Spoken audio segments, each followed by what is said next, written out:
Hello everyone, welcome to only IAS. स्वागत है आप सभी का इंडियन पॉलिटी के हमारे एक न्यू लेक्चर में, जिसमें हम इंडियन पॉलिटी से रिलेटेड पिछले एक साल के करंट अफेयर्स के सभी टॉपिक्स को कवर करेंगे और साथ में इन टॉपिक से रिलेटेड कुछ प्रीवियस ईयर क्वेश्चंस एंड कुछ प्रैक्टिस क्वेश्चंस को भी डिस्कस करेंगे। अब ये लेक्चर आपके प्रीलिम्स पर्सपेक्टिव से बहुत इंपॉर्टेंट है। यदि आप 2023 में अपीयर होने वाले हैं तो बिल्कुल भी इन लेक्चर सीरीज को मिस ना करिएगा। मैं आपको पूरा पॉलिटी का अपडेट इन लेक्चर्स के थ्रू कवर करा दूंगा। तो आज के लेक्चर में हम लोग डिस्कस क्या करेंगे, तो हम फंडामेंटल राइट्स के बारे में पढ़ने वाले हैं। और यदि आपने पीवाईक्यूज को उठाकर देखा होगा तो हर साल फंडामेंटल राइट से कोई ना कोई प्रश्न पूछा ही जाता है।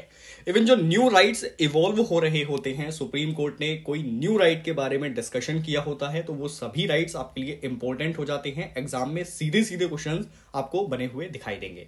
तो चलिए शुरू करते हैं लेक्चर को बिना टाइम वेस्ट किए और आते हैं अपने पहले टॉपिक पर, जिसका नाम है हेट स्पीच। अब ये न्यूज में क्यों है सर? आप जानते हैं लास्ट ईयर हरिद्वार में एक रिलीजियस कॉन्क्लेव हुआ था और इसी कॉन्क्लेव के दौरान बहुत सारे रिलीजियस लीडर्स ने अपनी अपनी स्पीचेस प्रस्तुत की थी, बट इसी को पब्लिक के द्वारा क्रिटिसाइज किया गया था हेट स्पीच के नाम से। अब ये हेट स्पीच एक्चुअल में होता क्या है, आपको ये समझना है। तो सबसे पहले कुछ बेसिक पर जाते हैं और ये समझते हैं आखिर स्पीच देने का राइट आपको संविधान में कहां से मिलता है। देखिए, हमारे संविधान में एक आर्टिकल है 19। यही 19 आर्टिकल आपको फ्रीली बोलने का अधिकार देता है। आप अपने विचारों को एक्सप्रेस कर सकते हैं। बट क्या इस स्पीच के अंतर्गत आप किसी भी प्रकार की स्पीच दे सकते हैं? क्या इसकी कोई सीमा नहीं है? तो आंसर इज नो। आपको हेट स्पीच करने का राइट यहां नहीं दिया जाता। अब एक बहुत ही इंपॉर्टेंट पॉइंट है प्रीलिम्स पर्सपेक्टिव से, इसको हमेशा ध्यान रखिएगा। हेट स्पीच वर्ड को हमारे पूरे कॉन्स्टिट्यूशन में कहीं भी मेंशन नहीं किया है और साथ में हेट स्पीच किसी भी अदर लॉज में भी डिफाइन नहीं है प्रॉपर तरीके से। तो कोई भी इसकी लीगल डेफिनेशन आपको देखने को नहीं मिलती है। बट फिर हम इसको डिफाइन करना चाहते हैं तो किस प्रकार डिफाइन कर सकते हैं? हेट स्पीच को आप कह सकते हैं कि कोई भी व्यक्ति यदि समाज में हेट फैलाने का काम करता है, घृणा फैलाने का काम करता है, या फिर समाज में हिंसा फैलाने का काम करता है, या किसी पर्टिकुलर व्यक्ति या समुदाय का अपमान करता है, तो इस प्रकार की स्पीच हेट स्पीच के अंतर्गत आ जाती है। और जब हम हेट स्पीच की बात करते हैं तो ये आपके आर्टिकल 19 के अंतर्गत फ्री स्पीच एंड एक्सप्रेशन के अंतर्गत नहीं आता। इस पर प्रतिबंध लगाए जा सकते हैं। ठीक है। नेक्स्ट, यदि हम मीन्स की बात करें, हेट स्पीचेस किस किस तरीके से दी जा सकती हैं, तो जरूरी नहीं है आपको बोलकर ही ऐसी स्पीचेस देनी है। आप राइटिंग में दे सकते हैं, कोई एक्शन के थ्रू या फिर कोई साइन के थ्रू आप हेट स्पीच दे सकते हैं। अब इसमें यदि रोकने की बात करें कि हमारे इंडियन लॉज में ऐसा कौन सा प्रोविजन है जो हेट स्पीच को रोकता है, तो हमारे यहां पर पीनल कोड है, Indian penal code. Indian penal code की दो सेक्शन है, 153A एंड 505। अब ये दो सेक्शन देखिए कहती क्या है। सेक्शन 153A बोलती है कि कोई भी व्यक्ति यदि किसी भी religion, race, place of birth, residence या लैंग्वेज या इससे अलावा कोई भी अन्य आधार पर समाज के बीच घृणा फैलाने का काम करता है या फिर समाज के बीच में हार्मोनी को खराब करने की कोशिश करता है, तो ऐसे में उस व्यक्ति को हेट स्पीच के अंतर्गत चार्ज किया जाएगा और उसे कम से कम 3 साल की सजा यहां मिलेगी। और 3 साल की सजा का मतलब है 3 साल की जेल। सेक्शन 505 कहती है कि कोई भी ऐसा बिहेव या फिर कोई भी ऐसी स्पीच जो पब्लिक मिसचीव करती हो, वो हेट स्पीच के अंतर्गत आएगी और इसमें भी आपको 3 साल की सजा दी जाती है। तो ये दो सेक्शन आपका ट्रीटमेंट करती हैं हेट स्पीचेस जैसी प्रॉब्लम्स का। आर्टिकल 19 पर भी थोड़ा सा डिस्कशन कर लेते हैं। 19 क्लोज 1 सब क्लोज ए पर हमने बात की, तो ये आपको स्पीच करने का राइट देता है। आप फ्रीली कुछ भी बोल सकते हैं। उसके बाद यदि कुछ लिमिटेशंस की बात करें, क्या ये राइट अनलिमिटेड है? तो बिल्कुल नहीं सर। यहां पर 8 लिमिटेशंस लगाई जाती हैं फ्री स्पीचेस पर। इनको आपको ध्यान में रखना है। कौन कौन सी लिमिटेशन है? First is sovereignty and integrity of India, आपको देश की सुरक्षा का ध्यान रखना है। उसके बाद सिक्योरिटी ऑफ स्टेट, राज्य की सुरक्षा को ध्यान में रखना है। Friendly relation with foreign state, public order, decency और मोरालिटी। और फिर इसके बाद आ जाता है कंटेम्प्ट ऑफ कोर्ट, डेफेमेशन और इंसाइटमेंट टू एन ऑफेंस। मतलब किसी व्यक्ति को यदि आप अपराध के लिए उकसा रहे हैं तो ऐसे में भी आपको स्पीच करने का राइट नहीं मिलेगा। तो ये ऐसे 8 क्राइटेरिया हैं जहां पर आपको स्पीच करने से रोका जा सकता है। नेक्स्ट थिंग, एक केस बहुत इंपॉर्टेंट है। जब भी हम स्पीचेस की बात करेंगे या फिर हेट स्पीचेस की बात करेंगे, आपको इस केस का रेफरेंस हमेशा लेना है। ये केस है श्रेया सिंघल बनाम यूनियन ऑफ इंडिया केस। यहां पर आईटी एक्ट की धारा 66A को अनकॉन्स्टिट्यूशनल डिक्लेयर किया गया था। अब सेक्शन 66A के बारे में थोड़ा सा आपको बता देता हूं। सेक्शन 66A में लिखा था कि कोई भी व्यक्ति यदि कंप्यूटर या कम्युनिकेशन डिवाइसेस के माध्यम से कोई भी ऐसी स्पीच देता है या कोई भी ऐसा लेख लिखता है जिससे किसी व्यक्ति का अपमान होता है, तो उसके अंतर्गत आपको चार्ज किया जाएगा, आपको सजा मिलेगी। बट सुप्रीम कोर्ट ने जब इसको देखा, इस पूरी सेक्शन को पढ़ा, तो वहां पर इसको अनकॉन्स्टिट्यूशनल डिक्लेयर किया, क्योंकि ये आर्टिकल 19 क्लोज 1 सब क्लोज ए यानी आपका जो फ्री स्पीच का राइट है उसका वायलेशन कर रहा है। तो ये आपका सिरा सिंगल केस था और इसमें कोर्ट ने डिफरेंस किया 3 वर्ड्स के बीच में, डिस्कशन, एडवोकेसी और इंसाइटमेंट। देखिए, यदि आप अपने सोशल मीडिया पर जाकर कोई टॉपिक के बारे में डिस्कशन करते हैं या फिर आप किसी एक पर्टिकुलर व्यू का सपोर्ट कर रहे हैं, एडवोकेसी कर रहे हैं, तो ऐसे में आपको हेट स्पीच के अंतर्गत चार्ज नहीं किया जाएगा। बट यदि आप इंसाइटमेंट करते हैं तो ये हेट स्पीच के अंतर्गत आ जाएगा और आपको सजा दी जाएगी। तो ये हमारा टॉपिक था हेट स्पीच। अब देख लेते हैं आपका अटेंशन कितना था इस पूरे टॉपिक को समझते हुए। तो मेरे पास छोटे छोटे से क्वेश्चंस हैं 2, आपको ये बताना है कि ये ट्रू है कि फॉल्स है। हेट स्पीच को हमारे संविधान में अच्छे तरीके से डिफाइन किया गया है, आपको यहां बताना है आर्टिकल 19 के अंतर्गत ये डिफाइन है, यस और नो। आप कमेंट सेक्शन में ये लिख सकते हैं कि hate speech is defined yes और नो, ठीक है, ऐसे करके आप लिख सकते हैं। और बाकी आपके रिवीजन के लिए है ये, अगर आप नहीं भी लिखेंगे कमेंट में तो कोई इशू नहीं है, बट लिखने से आपका इंटरेक्शन क्लास के साथ बना रहेगा। सेकंड क्वेश्चन है आप लोगों के लिए, आर्टिकल 19 आपको पीनल एक्शन प्रोवाइड करता है, मतलब यदि आप हेट स्पीच करते हैं तो आर्टिकल 19 में सजा का प्रावधान किया गया है कि आपको कितनी सजा दी जाएगी, यस और नो। तो ये आपको बताना है। चलिए मैं 10 सेकंड का टाइम देता हूं आपको, 10 to 15 सेकंड का सोचिए और इसका आंसर करिए, फिर मैं एक्सप्लेन भी कर देता हूं।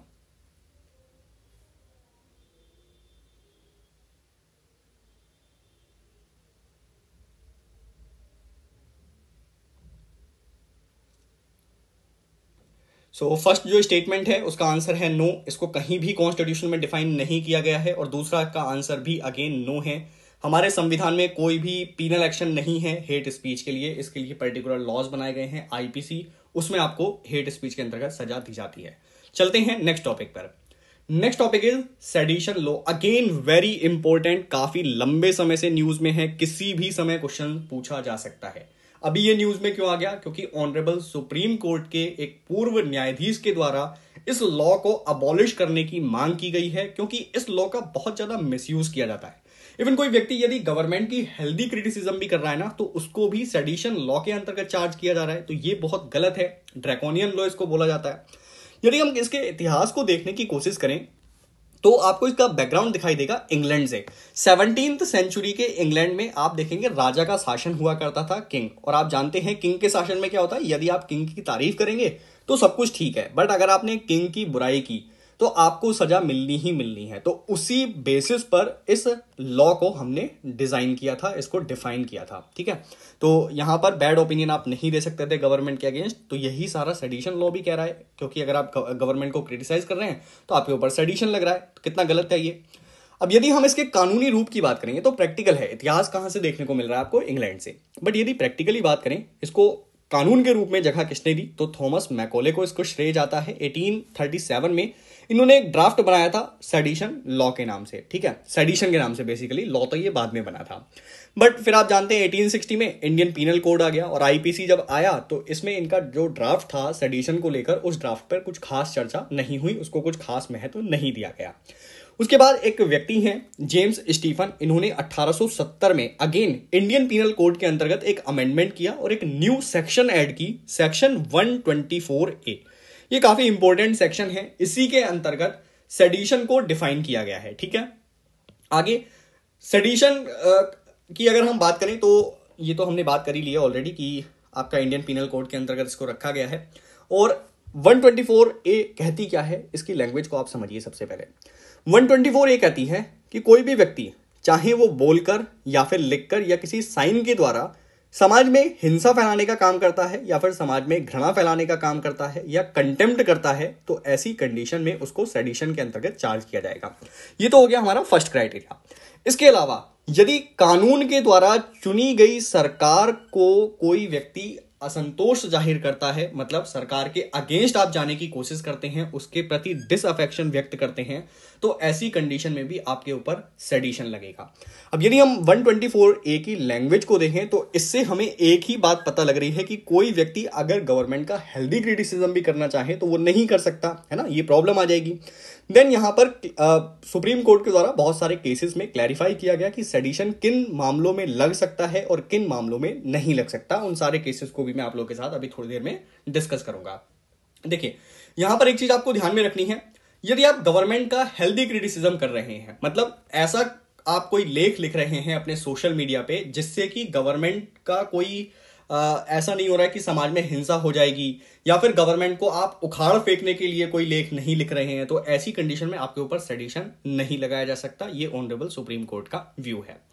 पनिशमेंट की बात करें, ये अगेन इंपॉर्टेंट है। तो सबसे पहली चीज, सेडिशन एक नॉन बेलेबल ऑफेंस होता है, इसमें किसी भी व्यक्ति को बेल नहीं दी जा सकती, और यहां सजा के तौर पर किसी व्यक्ति को कम से कम 3 साल की जेल होगी और ज्यादा से ज्यादा लाइफ टाइम की जेल भी हो सकती है, और साथ में फाइन भी ऐड किया जा सकता है।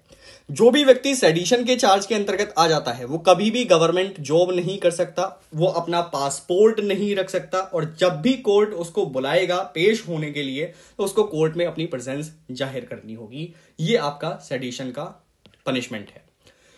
नेक्स्ट, यदि कुछ केसेस की बात करें, इसके दुरुपयोग को रोकने के लिए सुप्रीम कोर्ट ने 2 केसेस में इसको अच्छे से बताया है। एक केस है Kedarnath Singh versus state of Bihar case 1962, और यहां क्लियरली बोला गया है कि यदि आप बिना पब्लिक ऑर्डर को खराब किए गवर्नमेंट के प्रति असंतोष जाहिर करते हैं तो ऐसी कंडीशन में आपको सेडिशन के अंतर्गत चार्ज नहीं किया जा सकता। यह केस बहुत ज्यादा इंपॉर्टेंट है, आपको ध्यान में रखना है। दूसरा एक केस है Balwant Singh case versus state of Punjab 1995 का केस है।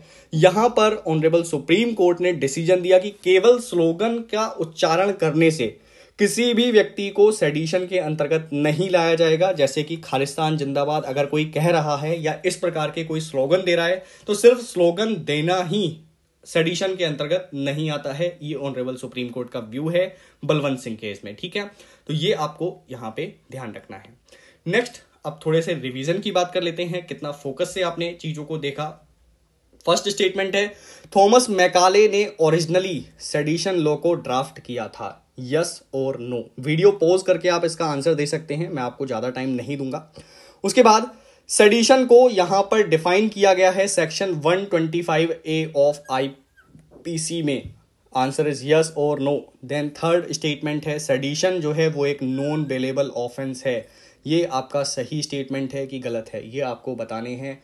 इसके आंसर भी मैं अब आप लोगों को नहीं देने वाला हूं। यदि आपने फोकस से लेक्चर को नहीं देखा है तो दोबारा पीछे करिए, वीडियो को दोबारा देखिए और इन आंसर को करेक्ट करिए। आपका अटेंशन क्लास में पूरी तरीके से होना चाहिए। चलते हैं नेक्स्ट टॉपिक पर। सो next topic is fundamental right of foreigners. Recently हुआ क्या है, यूनियन गवर्नमेंट के द्वारा सुप्रीम कोर्ट से आग्रह किया गया है कि वो हमें एक कानून बनाने में हेल्प करे, और ये कानून किस चीज से रिलेटेड होगा। देखिए, कभी कभी ये होता है कि जब फॉरेनर्स इंडिया में आते हैं तो कुछ वीजा कंडीशन का वायलेशन हो जाता है, तो इन वायलेशन के प्रति यदि उनको केसेस लड़ने हैं अपने, तो फॉरेनर्स को लोकल कोर्ट में अप्रोच करने का राइट भी दिया जाना चाहिए। इसी संबंध में हमारी यूनियन गवर्नमेंट कानून बनाना चाहती है और सुप्रीम कोर्ट से हेल्प भी लेना चाहती है। अब यहां यदि बात करें कुछ राइट्स की, तो हमारे जो फंडामेंटल राइट्स हैं वो सिर्फ इंडियन सिटीजन के लिए नहीं है, कुछ राइट्स यहां पर फॉरेनर्स के लिए भी दिए जाते हैं। अब इन्हीं राइट्स को हमें डिस्कस करना है, कौन कौन से राइट्स फॉरेनर्स को दिए गए हैं। यहां पर थोड़ी सी अगर बेसिक की बात करें फंडामेंटल राइट के बारे में, तो फंडामेंटल इनको क्यों कह रहे हैं, क्योंकि इसको कॉन्स्टिट्यूशन के द्वारा गारंटी दी गई है और ये हमारे कॉन्स्टिट्यूशन के पार्ट 3 में रखे गए हैं, जिसको हम मैग्ना कार्टा भी कहते हैं, भारत का मैग्ना कार्टा, ठीक है। अब ये जो राइट्स हैं इनको स्टेट ओवररीच नहीं कर सकता, आपके राइट्स को स्टेट छीन नहीं सकता आर्बिट्ररी एक्शन के माध्यम से। ये सारी चीजें ध्यान रखिएगा। इसके अलावा जो फंडामेंटल राइट का बेसिक ऑब्जेक्टिव है वो है पॉलिटिकल डेमोक्रेसी को प्रमोट करना। अब पॉलिटिकल डेमोक्रेसी को ये प्रमोट कैसे करता है, हाउ, तो यहां पर आपको ध्यान रखना है कि पॉलिटिकल डेमोक्रेसी को ये ऐसे प्रमोट करता है, क्योंकि यदि फंडामेंटल राइट नहीं होंगे तो देश में डेमोक्रेसी की स्थापना भी नहीं हो सकती। आपको जो राइट्स दिए गए हैं उसी से डेमोक्रेसी बनती है, ठीक है। अगर फंडामेंटल राइट का चैप्टर आपने हटा दिया तो देश में मोनार्की आ जाएगी, ठीक है। यहां शासन पूरी तरीके से अस्त व्यस्त हो जाएगा। इसीलिए हम कहते हैं कि फंडामेंटल राइट पॉलिटिकल डेमोक्रेसी को प्रमोट करते हैं। नेक्स्ट, फॉरेनर्स के कुछ राइट्स देखें तो आर्टिकल 14 इनको दिया जाता है, जिसमें equality before law and equal protection of law की बात की गई है। दोनों वर्ड को आप अच्छे से समझ लीजिए। इक्वालिटी बिफोर लॉ ब्रिटेन का कॉन्सेप्ट है और equal protection of law USA का कॉन्सेप्ट है, ठीक है। ब्रिटेन का ये जो कॉन्सेप्ट है ये एक निगेटिव कॉन्सेप्ट है और ये एक पॉजिटिव कॉन्सेप्ट है। इक्वालिटी बिफोर लॉ का मतलब होता है नो डिस्क्रिमिनेशन, ठीक है। कोई भी डिस्क्रिमिनेशन किसी भी व्यक्ति के साथ नहीं किया जाएगा। और जो इक्वल प्रोटेक्शन लॉ है, इक्वल प्रोटेक्शन ऑफ लॉ, ये कहता है कि यदि व्यक्तियों की कंडीशन सेम है तो ऐसे में आपको उन्हें समान सुविधाएं देनी होंगी, ठीक है। तो ये बेसिक डिफरेंस है जो आपको ध्यान में रखना है। आर्टिकल 20 बात करता है कि यदि किसी व्यक्ति ने ऑफेंस किया है तो कन्विक्शन ऑफ ऑफेंस के लिए उसको राइट दिए जाएंगे। ये फॉरेनर्स को भी प्राप्त हैं। Article 21 right to life and personal liberty दोनों को प्राप्त होता है, चाहे वो इंडियन हो चाहे वो फॉरेनर हो। Even right to education article 21A भी फॉरेनर्स को दिया जाता है। भारत में शिक्षा का अधिकार उनका मौलिक अधिकार है। आर्टिकल 22 की बात करें तो इसमें यदि किसी व्यक्ति को अरेस्ट कर लिया जाता है या उसको डिटेंशन में रख लिया जाता है तो ऐसे में भी उनको फंडामेंटल राइट दिया जाएगा, मतलब ये फॉरेनर को भी प्राप्त होगा। 23 भी उनको प्राप्त है। यदि आप ह्यूमन ट्रैफिकिंग करेंगे या फिर फोर्स्ड लेबर करेंगे, कोई व्यक्ति आपके देश में घूमने आता है उसको आपने फोर्स्ड लेबर पर लगा दिया तो उनका फंडामेंटल राइट यहां पर वायलेट हो जाएगा। वो सुप्रीम कोर्ट में विजिट कर सकते हैं डायरेक्टली। आर्टिकल 24 भी उनको प्रोवाइड किया जाता है, जिसमें चिल्ड्रन के प्रोहिबिशन को मना किया, चिल्ड्रन के एम्प्लॉयमेंट को यहां प्रोहिबिट किया गया है। आर्टिकल 25 उनको अपने धर्म की मान्यता का अधिकार भी प्रोवाइड किया गया है इंडिया में। नेक्स्ट आर्टिकल 26 है, वो अपने धार्मिक मामलों का प्रबंधन भी कर सकते हैं। आर्टिकल 27 में कहा गया है कि वो ऐसा कोई टैक्स पे नहीं करेंगे जिससे कि किसी एक पर्टिकुलर रिलीजन का प्रमोशन होता हो।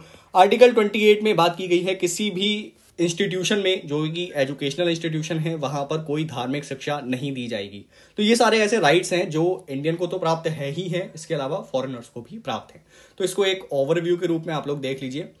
नेक्स्ट मैं कुछ क्वेश्चंस पूछता हूं आपका अटेंशन जांचने के लिए। तो क्वेश्चन ये है कि फंडामेंटल राइट को हमने किस देश के संविधान से अपनाया है।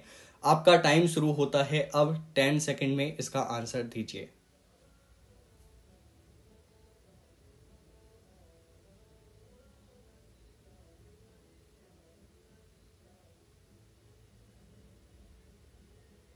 सो the correct answer is USA. हमने इसको अमेरिका के संविधान से अपनाया है। एक और क्वेश्चन है, which of the following is not true about fundamental right. Fundamental right के बारे में कौन सा स्टेटमेंट सही नहीं है। पहला, ये कोर्ट में जस्टिशिएबल होते हैं, मतलब आप इसको न्यायालय में चुनौती दे सकते हैं। दूसरा, फंडामेंटल राइट हमारे कॉन्स्टिट्यूशन में अमेरिका के कॉन्स्टिट्यूशन से भी ज्यादा वेल तरीके से डिफाइन किए गए हैं। तीसरा स्टेटमेंट कह रहा है कि फंडामेंटल राइट हमारे देश में सोशल एंड इकोनॉमिक डेमोक्रेसी को प्रमोट करते हैं। और चौथा स्टेटमेंट कह रहा है कि फंडामेंटल राइट जो है वो ओवरऑल डेवलपमेंट के लिए जरूरी होते हैं, किसी भी इंडिविजुअल के लिए। अब इसका करेक्ट आंसर क्या है ये आप मुझे कमेंट सेक्शन में लिखकर बताएंगे। आपके लिए 30 सेकेंड का टाइम मैं दे रहा हूं।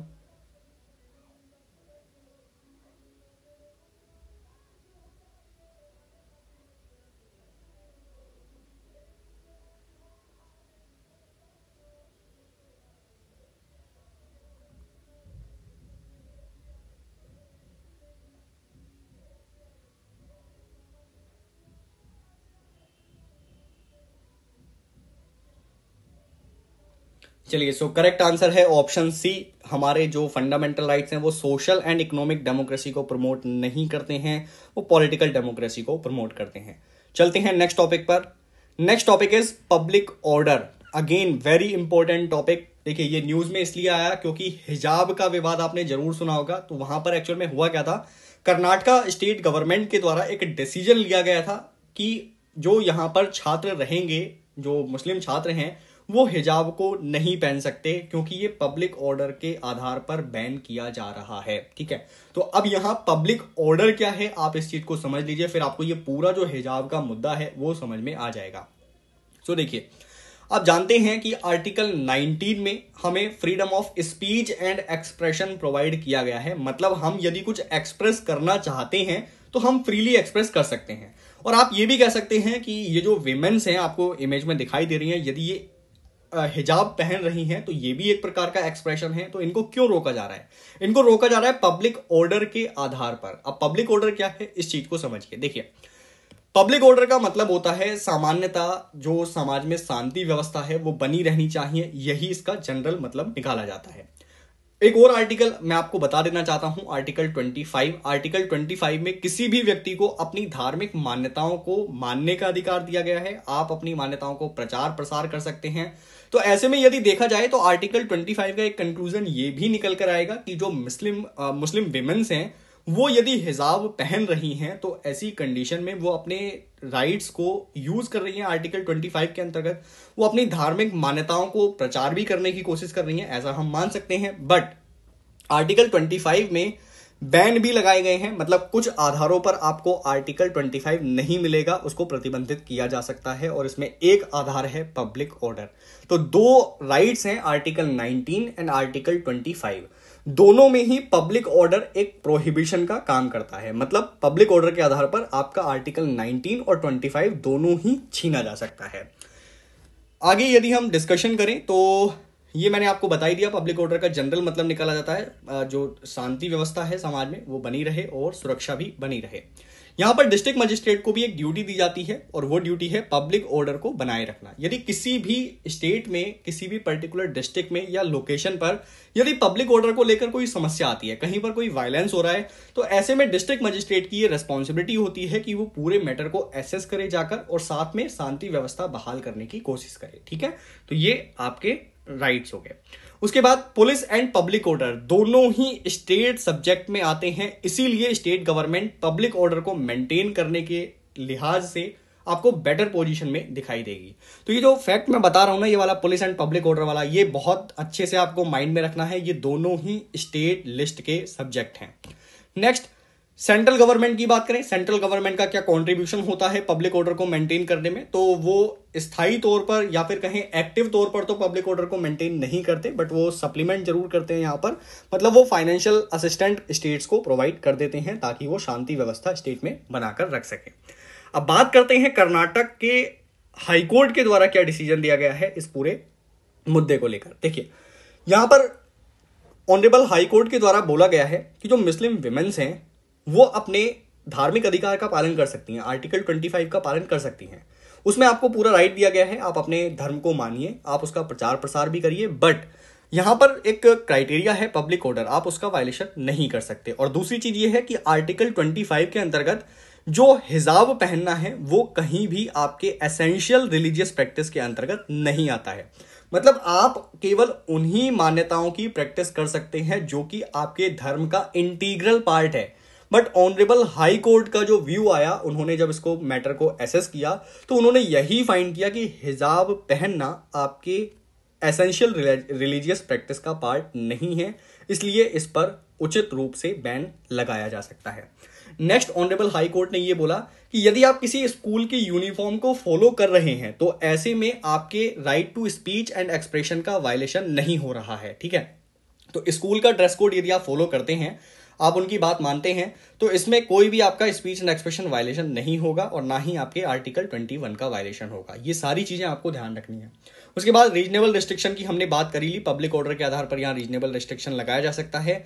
अब दो केसेस और देख लीजिए। सिरूर मठ केस, ये बहुत ही इंपॉर्टेंट केस है। जो अभी हमने बात की थी ना एसेंशियल रिलीजियस प्रैक्टिस की, ये आखिर होता क्या है? इसको हम कह सकते हैं it is also known as doctrine of essentiality.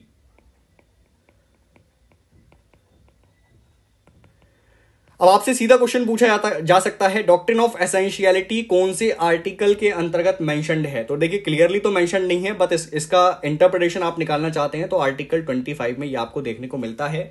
अब डॉक्ट्रिन ऑफ एसेंशियलिटी को सिरूर मठ केस में सुप्रीम कोर्ट के द्वारा पेश किया गया था 1954 में, और इन्होंने ये बोला कि कोई भी रिलीजियस प्रैक्टिस या फिर रिचुअल्स आपके धर्म का इंटीग्रल पार्ट होते हैं, बट एक्चुअल में कौन सी प्रैक्टिस आपके धर्म का इंटीग्रल पार्ट है या नहीं है, इसको डिफाइन करने की रेस्पॉन्सिबिलिटी किसकी होगी? तो इसकी रेस्पॉन्सिबिलिटी होगी ऑनरेबल सुप्रीम कोर्ट के पास। ठीक है, तो ये आपका पूरा मुद्दा था हिजाब को लेकर। अब आपका अटेंशन मैं चेक कर लेता हूं, 2 स्टेटमेंट आप लोगों के सामने लिखे हैं। पब्लिक ऑर्डर को हमारे संविधान में अच्छे तरीके से डिफाइन किया गया है, यस और नो। दूसरा स्टेटमेंट लिखा है पब्लिक ऑर्डर एक स्टेट सब्जेक्ट है, यस और नो। जल्दी से इसका आंसर आप लोग कमेंट सेक्शन में लिखें, फिर हम आगे बढ़ते हैं, क्योंकि वीडियो में मैं आपको आंसर डिस्क्लोज नहीं करने वाला हूं। एकदम सिंपल स्टेटमेंट आप लोगों के सामने लिखे हुए हैं। यदि आपने इन स्टेटमेंट को गलत किया तो आप दोबारा से वीडियो को पीछे करके पूरे टॉपिक को समझिए, अटेंशन दीजिए, फिर से इन जो है क्वेश्चंस को देखिएगा और इसको करेक्ट करिएगा। ये बहुत इंपॉर्टेंट स्टेटमेंट है आप लोगों के सामने, प्रीलिम्स में सीधे सीधे पूछे जा सकते हैं। नेक्स्ट टॉपिक पर आते हैं। Next is preventive detention, again very important topic. Sir preventive detention क्या होता है और ये न्यूज में क्यों आ गया? रिसेंटली एनसीआरबी की जो रिपोर्ट आई थी, उस रिपोर्ट में ऐसा दर्शाया गया है कि 2020 की तुलना में 2021 में जो डिटेंशन के मामले हैं वो 23% तक बढ़ गए हैं। यदि हम इसको एक्चुअल नंबर में देखने की कोशिश करें तो 2020 की तुलना में 2021 में लगभग 1.1 लाख और उससे ज्यादा लोगों को प्रिवेंटिव डिटेंशन के अंतर्गत रखा गया है। अब प्रिवेंटिव डिटेंशन है क्या, इसको समझिए। देखिए, हमारे संविधान में एक आर्टिकल है 22। आर्टिकल 22 ये बोलता है कि यदि किसी व्यक्ति को अरेस्ट कर लिया जाए या फिर उसको निवारक नजरबंदी में रखा जाए, या फिर इंग्लिश में बोलेंगे प्रिवेंटिव डिटेंशन में रखा जाए, तो ऐसे में वो अपना कौन कौन सा राइट क्लेम कर सकता है। ठीक है, तो ये आपके आर्टिकल 22 के अंतर्गत डील किए जाते हैं। अब डिटेंशन जो है वो 2 प्रकार की होती है। पहला तो हो गया प्रिवेंटिव डिटेंशन। इस वर्ड को ही आप समझने की कोशिश करिए। यहां पर शब्द लिखा है प्रिवेंटिव, मतलब आप कुछ प्रिवेंट करने की कोशिश कर रहे हैं, आप कुछ रोकने की कोशिश कर रहे हैं। और रोकने की क्या कोशिश की जा रही है? हिंसा, या फिर आप समाज में अव्यवस्था फैलाना चाहते हैं तो उन चीजों को रोकने की कोशिश की जा रही है। और डिटेंशन का मतलब होता है किसी भी व्यक्ति को बंदी बना लेना। मतलब कोई भी व्यक्ति यदि समाज में हिंसा की प्लानिंग कर रहा है या फिर पुलिस को शक हो जाता है किसी व्यक्ति पर कि ये व्यक्ति कल समाज के लिए खतरा बन सकता है, ये बॉम्ब विस्फोट कर सकता है, तो ये सारी चीजें जो आपकी आती हैं वो प्रिवेंटिव डिटेंशन के अंतर्गत आती हैं। पुलिस उस व्यक्ति को अरेस्ट करके रख सकती है। जब किसी व्यक्ति को प्रिवेंटिव डिटेंशन में रखा जाता है तो बिना वारंट के उसको अरेस्ट कर लिया जाता है, उसको वारंट दिखाने की भी जरूरत नहीं होती है, और साथ में आपको मजिस्ट्रेट के ऑथोराइजेशन की भी जरूरत नहीं होती है। एक तो एडिशनल चीजें मैं आपको बता देता हूं।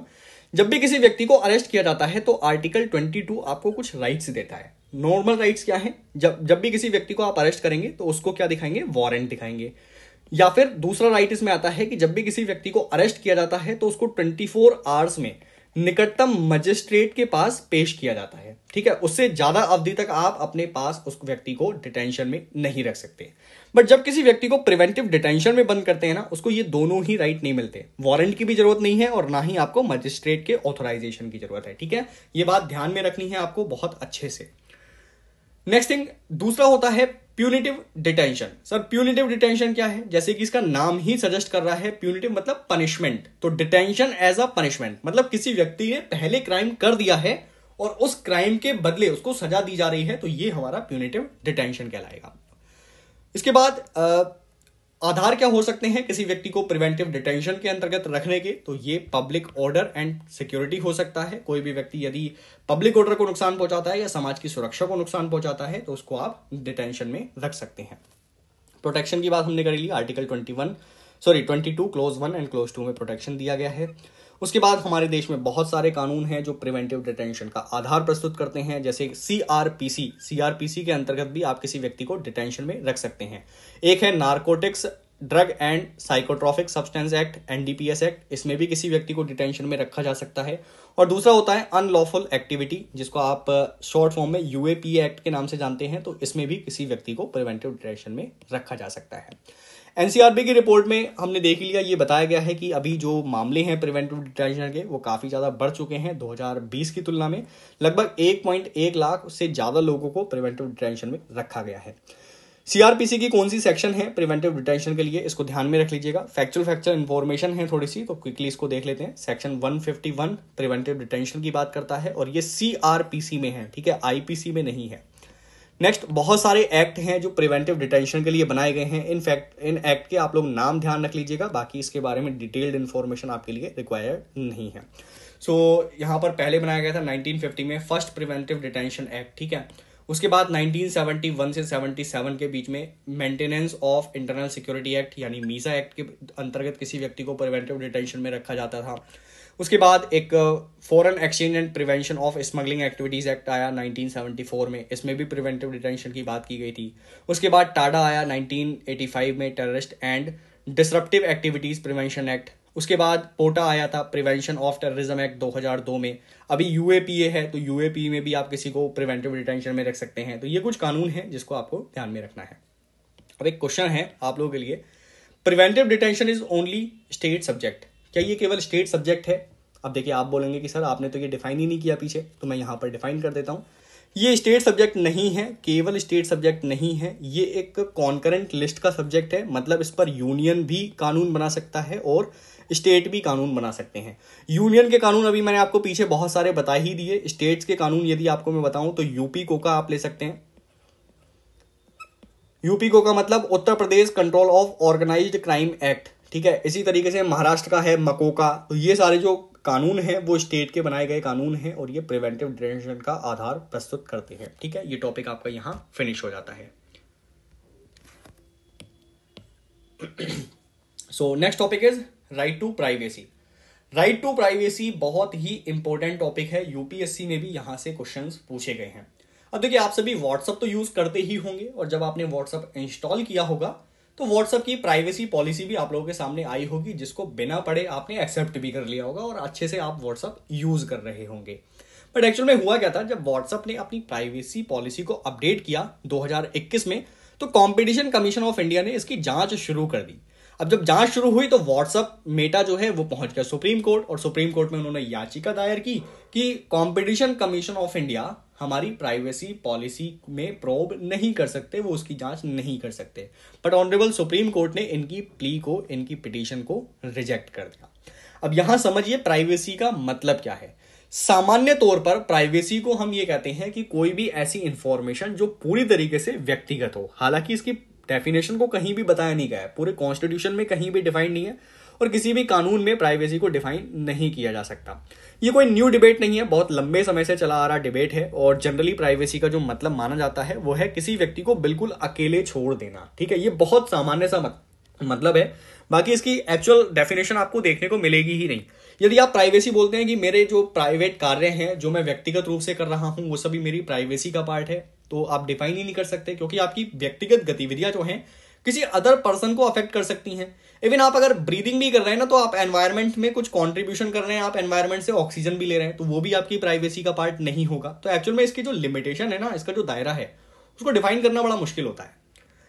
नेक्स्ट, यदि राइट टू प्राइवेसी की बात करें, एक्चुअल में ये इंडियन कॉन्स्टिट्यूशन में कैसे आया? डिबेट तो 1950 से ही चला आ रहा है, जब से हमारा कॉन्स्टिट्यूशन लागू हुआ है। इवन हमारी जो कॉन्स्टिट्यूएंट असेंबली है वहां पर भी राइट टू प्राइवेसी का मसला आया था, बट इसको उस समय कॉन्स्टिट्यूशन में जगह नहीं दी गई थी।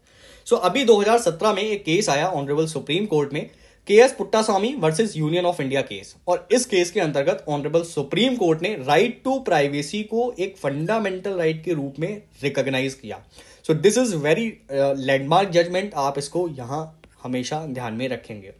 प्राइवेसी का मतलब क्या है? प्राइवेसी का मतलब यह निकाला गया कि कोई भी ऐसी इंफॉर्मेशन जो किसी व्यक्ति से संबंधित है और व्यक्ति के द्वारा जो भी चॉइसेस बनाई जा रही हैं उन सभी को हम प्राइवेसी का पार्ट मानेंगे। अब एक चीज मैं आपको क्लैरिफाई कर दूं, ये जो right to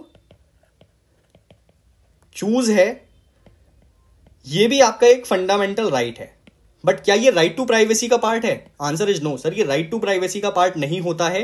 right to choose जो आपका फंडामेंटल राइट है ये आर्टिकल 19 में दिया गया है और इसके लिए एक जजमेंट आया था, नोटा जजमेंट, 2013 का केस है, ठीक है। तो नोटा जजमेंट केस में ऑनरेबल सुप्रीम कोर्ट ने यह बोला किसी भी विकल्प को ना चुनने का अधिकार भी व्यक्ति का मौलिक अधिकार है। मतलब अगर आप चुनाव में जाते हैं और इलेक्शन में आप नोटा प्रेस करते हैं तो यह भी आपका फंडामेंटल राइट है जो आर्टिकल 19 के द्वारा प्रोटेक्टेड है, ठीक है। कंफ्यूज मत होइएगा, यूपीएससी आपसे बहुत कंफ्यूज करेगी आपको राइट टू प्राइवेसी और राइट टू चूज में।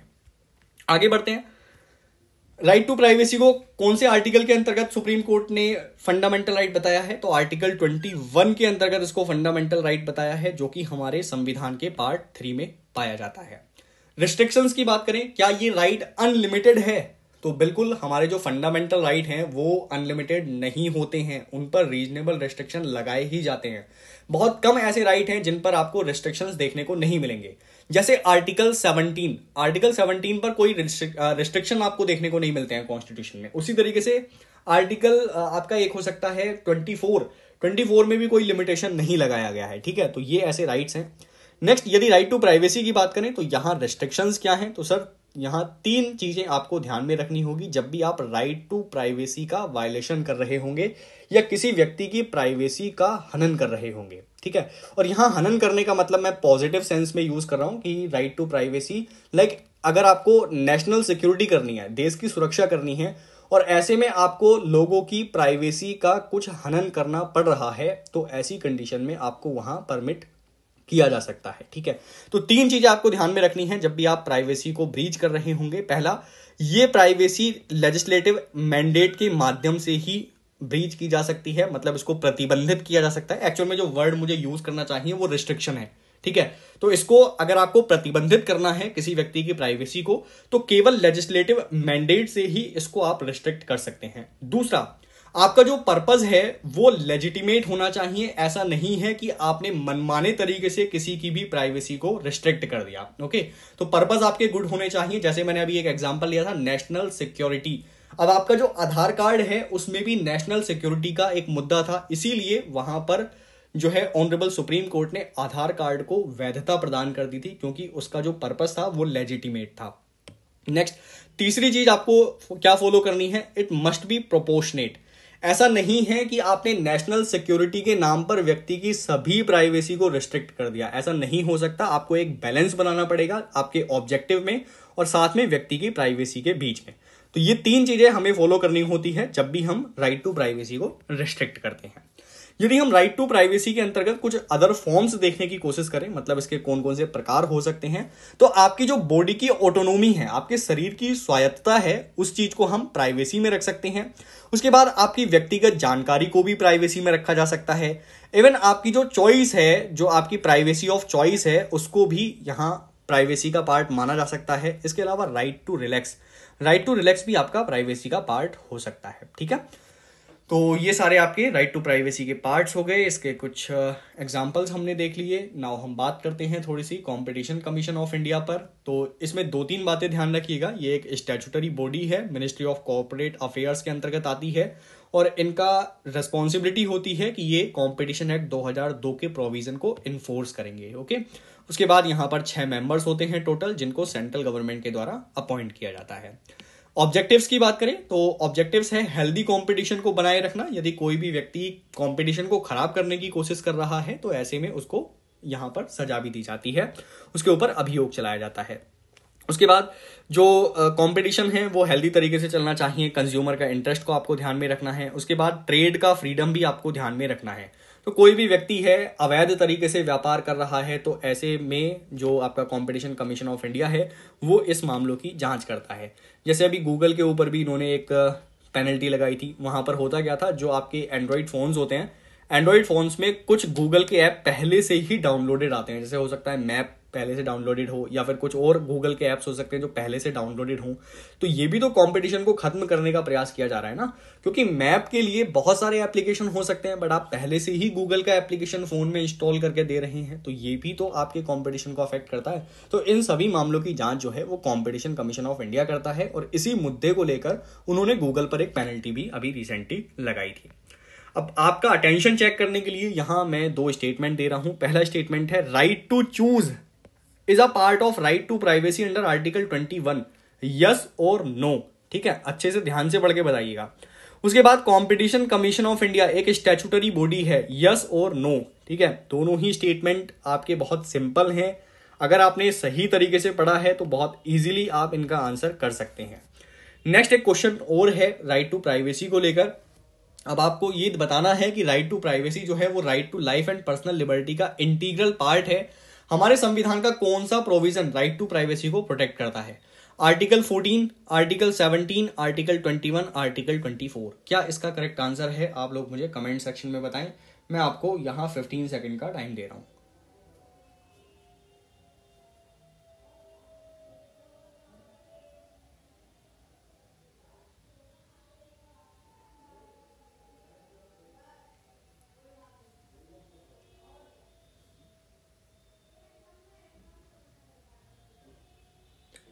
ओके, सो इसका करेक्ट आंसर है ऑप्शन सी। इसको पार्ट 3 के अंतर्गत प्रोटेक्ट किया गया है, आर्टिकल 21 में इसको रखा गया है। तो ये टॉपिक आपका यहां फिनिश हो जाता है। चलते हैं नेक्स्ट टॉपिक पर। Next topic is furlough and parole. ठीक है, अब ये फरलो एंड पैरोल क्या होता है? रिसेंटली सुप्रीम कोर्ट के द्वारा फरलो और पैरोल में डिफरेंस किया गया है। अब देखिए, पैरोल पर क्वेश्चन यूपीएससी में पूछा भी जा चुका है, अभी मैं आपको दिखाऊंगा, आपको वो सॉल्व करना है। तो पूरे अटेंशन के साथ दोनों चीजों को समझिएगा। फरलो क्या होता है? फरलो एक शॉर्ट टर्म टेम्परेरी रिलीज है। मतलब किसी भी प्रिजनर को यदि आप शॉर्ट टर्म के लिए छोड़ रहे हैं, टेम्परेरी रूप से छोड़ रहे हैं, तो ये फरलो कहलाएगा। उसके बाद इसका कोई रीजन नहीं होता है। ऐसा नहीं है कि फरलो दिया जा रहा है तो वो किसी पर्टिकुलर रीजन से दिया जा रहा है या कोई इमरजेंसी है दिया जा रहा है। नहीं, ऐसा नहीं होता है। पैरोल में ऐसा होता है कि जब आपको कोई अर्जेंसी होगी तो ऐसी कंडीशन में आपको पैरोल दिया जा सकता है। तो पैरोल किसको दिया जाता है? कैदी को दिया जाता है। ठीक है, जिसको सजा जो है कोर्ट के द्वारा दी जा चुकी है, उनको हम पैरोल देते हैं। और यहाँ बहुत सारे मैटर्स हो सकते हैं, लाइक किसी की वाइफ अगर प्रेग्नेंट हो तो ऐसी कंडीशन में उसको पैरोल दिया जा सकता है, या फिर घर में किसी की डेथ हो गई हो तो ऐसी कंडीशन में भी पैरोल दिया जा सकता है। तो ये कुछ तरीके हो सकते हैं। नेक्स्ट, फरलो की बात करें तो ये रेमिशन ऑफ सेंटेंस के अंतर्गत माना जाता है। रेमिशन मतलब आपको कुछ छूट प्रदान की गई है आपकी सजा में। मान लीजिए किसी व्यक्ति को यदि 10 दिन की सजा दी गई है, ठीक है, और उसको 2 दिन का पैरोल दे दिया गया, तो ऐसी कंडीशन में आपकी जो टोटल सजा है वो कितनी रह जाएगी? केवल 8 डेज रह जाएगी, क्योंकि 2 दिन का आपको रेमिशन दे दिया गया है फरलो के माध्यम से। लेकिन यदि हम पैरोल को कंपेयर करें तो पैरोल आपके सस्पेंशन के अंतर्गत आता है। तो इसमें यह होगा कि अगर किसी व्यक्ति को 10 डेज के लिए सजा दी गई है और उसको 2 डेज का पैरोल दे दिया गया, 2 डेज का पैरोल दे दिया गया, तो ऐसा नहीं है कि उसकी सजा के केवल 8 ही डेज बचेंगे। उसको जब भी वो पैरोल खत्म करके वापस जेल में आएगा, वहां से उसको एडिशनल 2 डेज पूरे करने पड़ेंगे। तो इसके लिए पूरे 10 डेज ही रहेंगे। ये कोई रेमिशन नहीं होता है। तो फरलो और पैरोल में आपको आई होप अंतर समझ में आया होगा। उसके बाद कुछ और अंतर है, जैसे कि ये बिना किसी रीजन के क्लेम किया जा सकता है, इसकी हमने बात कर ही ली है। और दूसरी चीज, ये कोई लीगल राइट नहीं होता है। ऐसा नहीं है कि प्रिजनर फरलो की मांग करेगा ही करेगा, या फिर वो कोर्ट में केस कर सकता है कि मुझे फरलो नहीं दिया जा रहा है। ऐसा बिल्कुल नहीं है। पैरोल के केस में भी यही है। पैरोल किसी व्यक्ति का राइट नहीं होता है, तो ये कोर्ट पर डिपेंड करता है कि वो देना चाहता है या नहीं देना चाहता। तो फरलो और पैरोल दोनों ही आपके राइट्स नहीं होते हैं। उसके बाद पब्लिक इंटरेस्ट में किसी व्यक्ति को फरलो देने से मना भी किया जा सकता है, और कुछ प्रकार के प्रिजनर्स को भी यहां मना कर सकते हैं फरलो देने के लिए। पैरोल की बात करें तो पैरोल में यदि कोई व्यक्ति ऐसा है जिसने मल्टीपल मर्डर किए हुए हैं, या फिर यूएपीए एक्ट के अंतर्गत उस पर चार्ज लगाए गए हैं, उसको सजा दी गई है, तो उसको कभी भी पैरोल नहीं दिया जाता है। दूसरी बात यह है, अब देखिए पैरोल इनको दिया क्यों नहीं जा रहा है? क्योंकि मान लीजिए जैसे ही वो जेल से बाहर आया, क्योंकि उसने मल्टीपल मर्डर तो कर ही रख सके, पता लगा 1-2 को और निपटा दिया बाहर आके, तो ये चीज बिल्कुल सही नहीं है। ऐसे यूएपीए के अंतर्गत जब वो टेररिस्ट एक्टिविटी कर रहा है, तो ऐसे में उसको थोड़ी देर के लिए भी बाहर नहीं छोड़ा जा सकता, तो हम उसको पैरोल नहीं देते हैं। अब ये कौन से एक्ट के अंतर्गत दिया जाता है? तो एक प्रिजन एक्ट होता है, हर स्टेट का अपना अपना एक्ट होता है, उसी के अंतर्गत किसी व्यक्ति को पैरोल प्रोवाइड किया जाता है। ओके, तो ये पर्टिकुलर स्टेट के अलग अलग एक्ट हो सकते हैं। नेक्स्ट, दोनों ही जो फरलो है या पैरोल है, इसको प्रिजनर एक्ट के अंतर्गत दिया जाता है, तो ये आप यहाँ पे ध्यान में रखेंगे। अब क्वेश्चन देख लेते हैं। क्वेश्चन पूछा गया था यूपीएससी में, और पैरोल के बारे में आपसे 2 स्टेटमेंट पूछे जा रहे हैं। करेक्ट स्टेटमेंट आपको बताना है। तो पहला स्टेटमेंट कह रहा है, जब भी कोई प्रिजनर आपको सफिशिएंट आधार प्रस्तुत करे, मतलब उचित आधार प्रस्तुत करे, तो ऐसे व्यक्ति को पैरोल देने से मना नहीं किया जा सकता, क्योंकि ये उसका राइट का इशू बन जाता है। दूसरा स्टेटमेंट कह रहा है, यदि स्टेट गवर्नमेंट किसी प्रिजनर को रिलीज करती है तो उसके अपने अपने अलग अलग पैरोल रूल्स होते हैं। तो इसका करेक्ट आंसर क्या है? आप लोग मुझे कमेंट सेक्शन में जल्दी से बताएं। मैं आपको 30 सेकंड दे रहा हूं इस क्वेश्चन के लिए।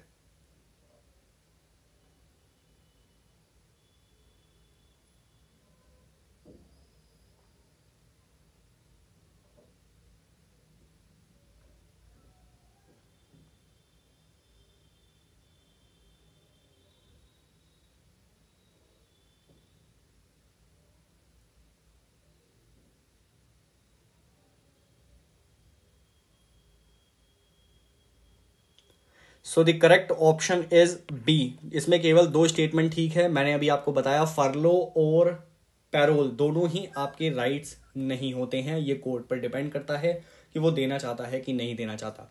दूसरा, स्टेट गवर्नमेंट के अपने अपने लॉज हैं और वो पैरोल के रूल्स डिसाइड कर सकते हैं। ओके, तो ये आपका टॉपिक यहाँ कंप्लीट हो जाता है। ये काफ़ी इंपॉर्टेंट टॉपिक है, अच्छे से सारे पॉइंट्स को आप लोग दोबारा तिबारा रिवाइज कर लीजिएगा।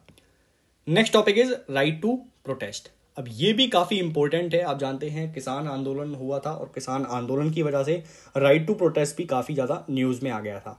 तो सुप्रीम कोर्ट ने किसानों के राइट टू प्रोटेस्ट को तो यहां पर वैधता प्रदान की, लेकिन उन्होंने ये भी बोला कि आप रोड को अनलिमिटेड टाइम तक ब्लॉक करके नहीं रख सकते।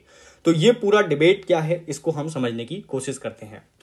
अब देखिए, राइट टू प्रोटेस्ट एक्चुअल में हमारे कॉन्स्टिट्यूशन में क्लियरली कहीं भी मेंशन्ड नहीं है, बट इसको डिराइव कहां से किया जाता है? इसको डिराइव किया जाता है आर्टिकल 19 से, जहां पर आपको freedom of speech and expression provide किया गया है।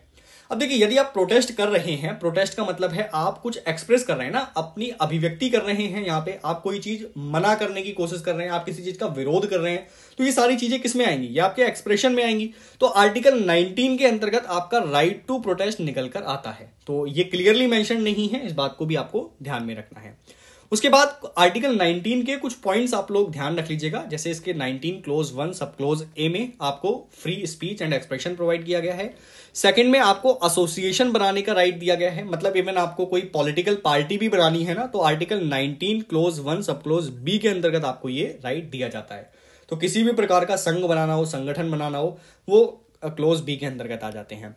उसके बाद क्लोज सी में आपको पीसफुल असेंबल का राइट दिया जाता है, मतलब अगर आप कहीं भी शांतिपूर्ण तरीके से बैठना चाहते हैं तो आप बैठ सकते हैं। ये सारे राइट आपको आर्टिकल 19 देता है। देन इन पर कुछ लिमिटेशंस भी हैं। सर ऐसा नहीं है कि right to speech and expression आपको दे दिया तो ये अनलिमिटेड है, इस पर कोई बैन ही नहीं लगाया जा सकता, या फिर आप अगर असेंबल कर रहे हैं पीसफुल तरीके से तो भी आपको रिस्ट्रिक्ट नहीं कर सकते, ऐसा नहीं है। हर राइट पर आपके कुछ ना कुछ लिमिटेशंस हैं। और आर्टिकल 19 क्लोज 2 के अंतर्गत right to speech and expression पर लिमिटेशंस बताए गए हैं, और ये 8 लिमिटेशंस हैं जिसको मैं यहां बताने नहीं वाला हूं, क्योंकि अभी हमने थोड़ी देर पहले ही आर्टिकल 19 के रिस्ट्रिक्शंस के बारे में डिस्कशन किया था। सो अब आपको वीडियो पॉज करके कमेंट सेक्शन में लिखना है कि आर्टिकल 19 क्लोज 2 में कौन कौन से 8 रिस्ट्रिक्शंस हैं। अब इसको कहीं से देखिएगा मत, खुद रिकॉल करने की कोशिश करिए कि आर्टिकल 19 क्लोज 2 में मैंने कौन कौन से रिस्ट्रिक्शंस आपको बताए होंगे, इस गिनती में कौन कौन से 8 रिस्ट्रिक्शंस आएंगे। ठीक है, तो वीडियो पॉज करके इसका आंसर करें। हम चलते हैं आगे। उसके बाद right to protest. Right to protest के अंतर्गत कभी कभी आपने देखा होगा कि वायलेंस भी हो जाता है, हिंसक गतिविधियां हो जाती हैं। तो ये एक सिटीजन के फंडामेंटल ड्यूटी का भी वायलेशन करता है। अगर वहां पे हिंसा हो रही है तो फंडामेंटल ड्यूटी का वायलेशन हो रहा है, जो आपके आर्टिकल 51A में दिए गए हैं। अब यहां कैसे वायलेशन हो रहा है? क्योंकि आपके आर्टिकल 51A में आपकी ड्यूटी बताई गई है कि आप कभी भी पब्लिक प्रॉपर्टी को नुकसान नहीं पहुंचाएंगे और आप कोई भी ऐसी गतिविधि नहीं करेंगे जिससे हिंसा होती हो। ठीक है, तो ये आपका फंडामेंटल राइट का वायलेशन भी करता है यदि आप हिंसा कर रहे हैं प्रोटेस्ट के दौरान। अब कुछ सुप्रीम कोर्ट के जजमेंट देख लीजिए, ये बहुत ही इंपॉर्टेंट केसेस हैं, क्वेश्चन पूछे जा सकते हैं। So first case is Shaheen Bagh protest 2019। इस केस में ऑनरेबल सुप्रीम कोर्ट के द्वारा राइट टू पीसफुल प्रोटेस्ट को अपहेल्ड किया गया, इसको मान्यता प्रदान की गई, लेकिन उन्होंने यहां भी क्लियरली बोला है कि आप पब्लिक वेज और पब्लिक स्पेसेस को इनडेफिनेटली टाइम के लिए ऑक्यूपाई नहीं कर सकते, आप उसको असीमित समय के लिए प्रतिबंधित करके नहीं रख सकते। नेक्स्ट जजमेंट इज मजदूर किसान शक्ति संगठन versus union of India case 2018। इस केस में ऑनरेबल सुप्रीम कोर्ट के द्वारा लोकल रेजिडेंट और प्रोटेस्टर्स के राइट के बीच में एक बैलेंस बनाने का प्रयास किया गया, और ऑनरेबल सुप्रीम कोर्ट ने पुलिस को डायरेक्शन दी कि वो एक ऐसा मैकेनिज्म तैयार करें जिससे प्रोटेस्टर्स को भी एक पीसफुल तरीके से बैठने की जगह प्रोवाइड की जाए, और जो वहां पर सिटीजन्स रह रहे हैं उनको भी किसी तरीके के प्रतिबंध का सामना ना करना पड़े, वो भी स्वतंत्र रूप से आवागमन कर सकें। तो ये आपका हो गया मजदूर किसान शक्ति संगठन versus union of India case. Next एक और केस है रामलीला मैदान incident versus home secretary union of India and others case. 2012 का ये केस है। इसमें ऑनरेबल सुप्रीम कोर्ट ने ये बोला है कि यदि आप पीसफुल असेंबल करना चाहते हैं या पीसफुल तरीके से प्रोटेस्ट करना चाहते हैं तो ये आपका फंडामेंटल राइट है, और इसको किसी भी आर्बिट्ररी एग्जीक्यूटिव या लेजिस्लेटिव एक्शन से नहीं छीना जा सकता।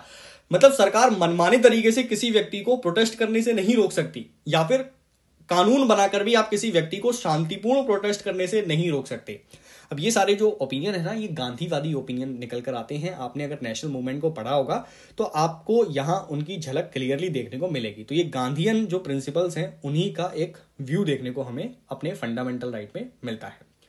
ये टॉपिक आपका यहाँ फिनिश हो जाता है। आर्टिकल 19 पे हम ऑलरेडी क्वेश्चन सॉल्व कर चुके हैं, तो ऐसी कोई परेशानी वाली बात आपको यहाँ पे नहीं आएगी। नेक्स्ट टॉपिक इज डिफॉल्ट और स्टैट्यूटरी बेल। ये न्यूज में इसलिए है क्योंकि नेशनल इन्वेस्टिगेशन एजेंसी के द्वारा सुधा भारद्वाज नाम की एक एक्टिविस्ट को अरेस्ट किया गया था, लेकिन बॉम्बे हाई कोर्ट ने उन्हें बेल प्रोवाइड कर दी थी और इसी बेल के अगेंस्ट, यानी बॉम्बे हाई कोर्ट के डिसीजन के अगेंस्ट एनआईए ने सुप्रीम कोर्ट में अपील की थी। अब आप ये समझिए कि आखिर ये डिफॉल्ट बेल होती क्या है। देखिए, सबसे पहली बात है, ये एक जुडिशियल कस्टडी में रहने वाले पर्सन का राइट होता है। अभी हमने पैरोल की बात करी थी, वो राइट नहीं है, ठीक है। अब ये दिया कब जाता है स्टैट्यूटरी बेल, इसको समझिए। देखिए, जब भी किसी व्यक्ति को जुडिशियल कस्टडी में रखा जाता है तो ऐसी कंडीशन में पुलिस को एक टाइम लिमिट दी जाती है कि आप उस व्यक्ति के अगेंस्ट सारा इन्वेस्टिगेशन एक टाइम लिमिट के अंदर कंप्लीट करिए।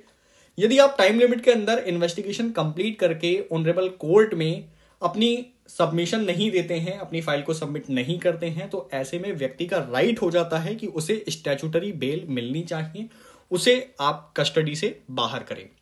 नेक्स्ट, अगर हम बात करें इसके आधार की, तो ये कहां पर आपको मिलता है, तो क्रिमिनल प्रोसीजर कोड जो है वहां पर आप इस बेल का रेफरेंस देख सकते हैं।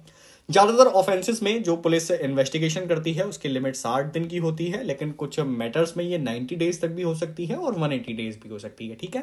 तो ये आपका पूरा मैटर था स्टैट्यूटरी बेल के बारे में।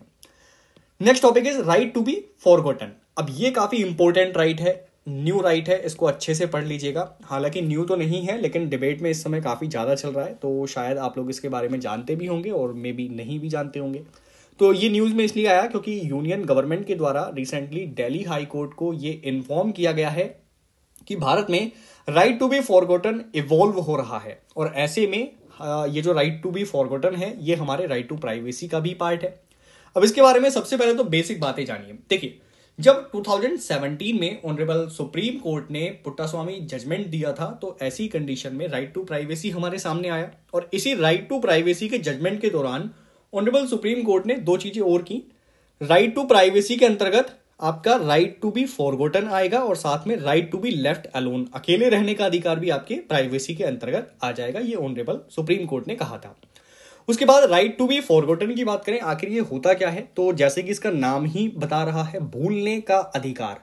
क्या भूलने का अधिकार? आपका जो पर्सनल डेटा है, यदि वो इंपॉर्टेंट नहीं रह जाता, वो नेसेसरी नहीं है, तो ऐसी कंडीशन में सभी पब्लिक प्लेटफॉर्म से उस डेटा को इरेज कर दिया जाना चाहिए। जितनी भी वेबसाइट्स हैं, इंटरनेट सर्च है, डेटाबेस है, वहां से उस इंफॉर्मेशन को हटा दिया जाना चाहिए। इसी को कहते हैं राइट टू बी फॉरगॉटन। अब इसमें मैं एक एग्जांपल ले सकता हूं। मान लीजिए आधार कार्ड है, आधार कार्ड में आपका बहुत सारा पर्सनल डेटा इंक्लूड है, आपकी आइरिस वहां इंक्लूड है, आपका फिंगरप्रिंट इंक्लूड है, ठीक है। तो इस तरीके की बेसिक इंफॉर्मेशन आपने उनको दी हुई है। अब मान लीजिए इन फ्यूचर आधार कार्ड का कोई रेलिवेंस ही ना रह जाए, तो ऐसे में आप क्या क्लेम कर सकते हैं? आप राइट टू बी फॉरगॉटन का यूज कर सकते हैं कि जो मेरी पर्सनल इंफॉर्मेशन है अब उसका यूज नहीं रह गया है, तो आप इसको डेटाबेस से इरेज कर दें। ये मेरा फंडामेंटल राइट है। अगर गवर्नमेंट मना करती है तो आप सुप्रीम कोर्ट में भी जा सकते हैं। अब ये राइट टू बी फॉरगॉटन जो है न्यूज में इतना ज्यादा इसलिए आ गया क्योंकि 2014 में जो यूरोपियन यूनियन का कोर्ट ऑफ जस्टिस है, उन्होंने इस राइट की बात की थी, और उसके बाद से ये काफी ज्यादा हाईलाइटेड रहा है बहुत सारी कंट्रीज में, इंक्लूडिंग इंडिया। अब बात करते हैं राइट टू बी फॉरगॉटन के बारे में, या फिर हमारी प्राइवेसी के बारे में। गवर्नमेंट ने भारत में कौन कौन से स्टेप लिए हैं, तो एक बिल पास किया था इन्होंने, पास नहीं किया था एक्चुअल में, बिल फ्रेम किया था 2019 में, जिसका नाम था पर्सनल डेटा प्रोटेक्शन बिल। और ये बिल फ्रेम किया गया था BN श्रीकृष्णा कमेटी की रिकमेंडेशन के आधार पर, जो 2018 में गठित की गई थी, ठीक है। बेसिक बातें हैं। उसके बाद एक कानून है इंफॉर्मेशन टेक्नोलॉजी एक्ट 2000, ठीक है। अब इसके अंतर्गत क्या किया गया, आपके डेटा ब्रीच को प्रोटेक्ट करने के प्रोविजन किए गए। जैसे मान लीजिए कोई व्यक्ति अनऑथोराइज तरीके से आपके कंप्यूटर का यूज कर ले, आपके डेटा स्टोरेज का यूज कर ले, तो ऐसी कंडीशन में इन सारे प्रोविजन से निपटने के लिए आपका IT एक्ट जो है इन सारे मामलों से डील करता है। तो ये हो गया आपका राइट टू बी फॉरगॉटन।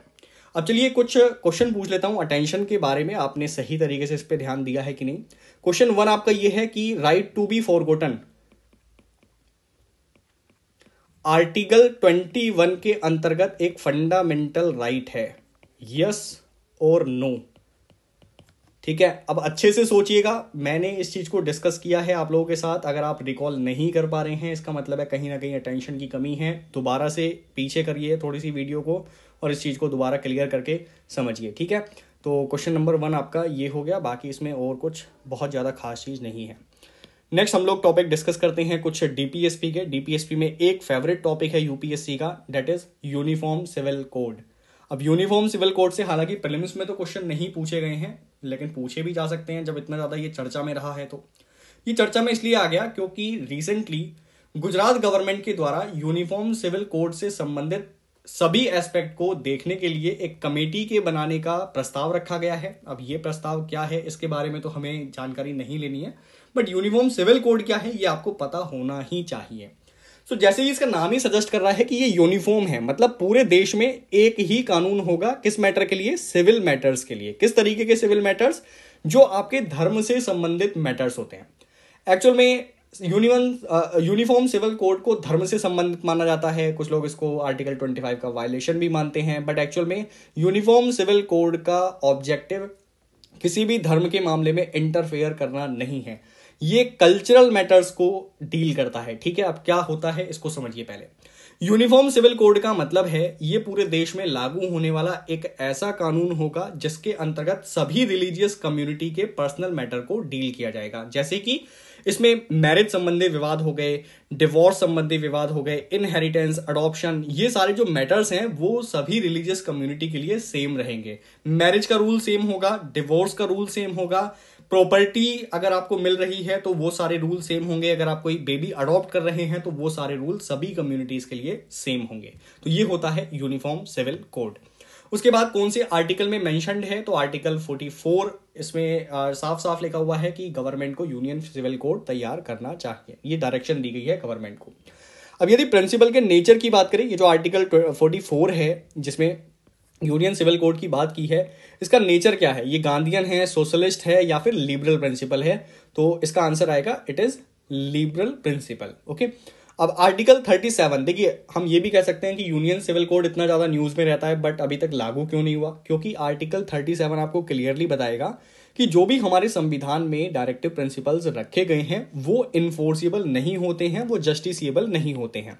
मतलब कोर्ट में जाकर भी आप उसको चैलेंज नहीं कर सकते, और ये गवर्नमेंट के ऊपर कोई बाइंडिंग भी तरीके से नहीं होते हैं। तो मतलब गवर्नमेंट इसको लागू करे या ना करे ये कंप्लीटली उनके ऊपर डिपेंड करता है। ओके, तो ये हो गया आपका यूनिफॉर्म सिविल कोड। इसके बाद एक छोटी सी इंफॉर्मेशन और गोवा के बारे में। देश का पहला ऐसा राज्य है जो यूनिफॉर्म सिविल कोड को लागू कर चुका है। इन्होंने 1961 में इसको लागू किया था। थोड़ा सा इतिहास भी जान लेते हैं गोवा का। यहाँ पर पुर्तगाल जो है शासक यहाँ शासन किया करते थे और ये भारत का पार्ट बना था 1961 में। उसके बाद यूनिफॉर्म सिविल कोड को यहाँ पर लागू किया गया था 1870 में पुर्तगाली रूलर के द्वारा। लेकिन आजादी के बाद भी जब 1961 में पूरी तरीके से इसको भारत में शामिल किया गया तब भी यहाँ यूनिफॉर्म सिविल कोड को लागू रखा गया। तो इस प्रकार यूनिफॉर्म सिविल कोड को लागू करने वाला पहला राज्य गोवा है। ये बात आपको ध्यान में रखनी है और थोड़ा सा यहाँ पे इसको मैथ में भी देख लीजिएगा। तो ये आपके टॉपिक थे फंडामेंटल राइट एंड डीपीएसपी से रिलेटेड। चलिए अब क्विकली रिकॉल कर लेते हैं सभी टॉपिक्स को जो भी हमने डिस्कस किए थे। तो सबसे पहले मैंने आपके साथ डिस्कस किया था हेट स्पीच। यहां आपको ध्यान रखना है कि हेट स्पीच की कोई भी लीगल डेफिनेशन नहीं दी गई है और कॉन्स्टिट्यूशन में भी ये वर्ड परिभाषित नहीं है। सो इस तरीके के स्टेटमेंट यूपीएससी में अक्सर पूछे जाते हैं, आप इसको ध्यान रखेंगे। नेक्स्ट, यदि हेट स्पीच का मामला है तो ऐसी कंडीशन में आईपीसी की 2 धाराओं के अंतर्गत व्यक्ति को सजा दिलाई जा सकती है और ये सेक्शन है 153A एंड 505।